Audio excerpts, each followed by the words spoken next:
Evangelho de Nosso Senhor Jesus Cristo, segundo São Mateus.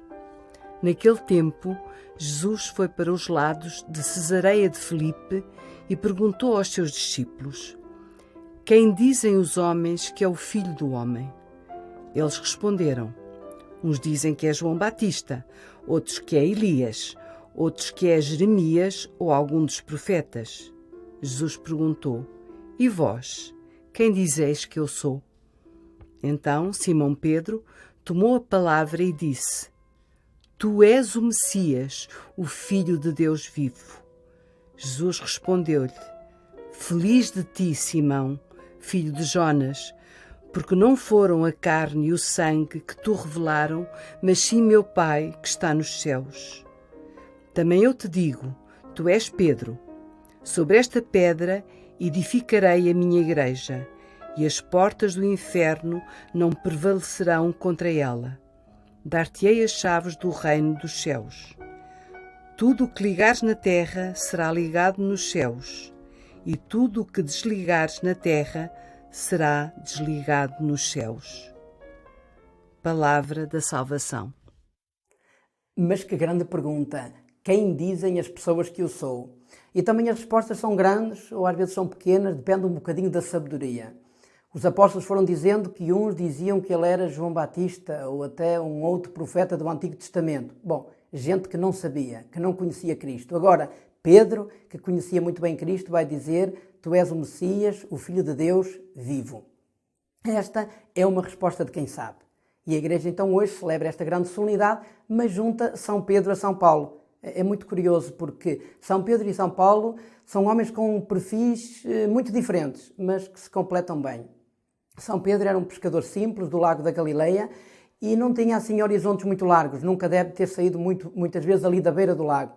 São Paulo, em contrapartida, era um homem viajado, um cidadão romano, um homem culto. E a Igreja, ao pôr na mesma solenidade São Pedro e São Paulo, quer mostrar que as diferenças devem complementar. E isso torna-se uma riqueza enorme. Vamos imaginar que a minha equipa de futebol poderia ter 2 excelentes pontas de lança. Se calhar isso não ia ajudar muito. Era preferível ter um excelente ponta de lança e um bom defesa central. Porquê? Porque assim ficava uma equipa mais completa. A Igreja, ao escolher São Pedro e São Paulo para ficar juntos na mesma festa, fez esta escolha e acho que é uma escolha muito feliz. São Paulo foi um grande missionário, um homem que andou de terra em terra a anunciar o Evangelho, a fundar comunidades e, sobretudo, abriu a Igreja ao mundo. Foi ele que ajudou Pedro e outros a perceber que não era preciso ser-se judeu para ser cristão. Para nos batizarmos, para recebermos o batismo na Igreja, não precisávamos primeiro de nos fazermos judeus. Essa foi, enfim, uma questão das primeiras comunidades, mas uma questão importante, porque se hoje nós, longe da Judeia e da Galileia, estamos aqui a falar de Cristo e a falar de Deus, foi porque Paulo ajudou a rasgar este novo horizonte. Uma outra coisa que o Evangelho nos diz é que Cristo vai dar a Pedro as chaves do reino dos céus. E nós sabemos o que é que uma chave faz. Uma chave abre e fecha uma porta. Mas uma chave também pode ser uma chave informática, uma password. Uma chave também pode fazer apertar ou desapertar parafusos e sabemos como isso é importante. Ou então, aquelas chaves de interpretação que nos ajudam a perceber melhor os textos que estão escritos. E São Pedro recebeu as chaves do céu. Ele pode abrir e pode fechar, pode nos ajudar a interpretar muitas coisas. Pode, sobretudo, também ajudar-nos a perceber o papel de Paulo em toda esta missão, o papel de Paulo na Igreja. Somos uma Igreja aberta ao mundo, uma Igreja missionária, mas uma Igreja que tenta cimentar-se sobre os apóstolos, porque eles são os grandes pilares. E por isso somos uma Igreja unida, uma Igreja que na comunhão tem lugar para tudo e para todos. Pedro e Paulo complementam-se e dão aso então a esta Igreja muito livre, uma Igreja com vez e com voz para todos.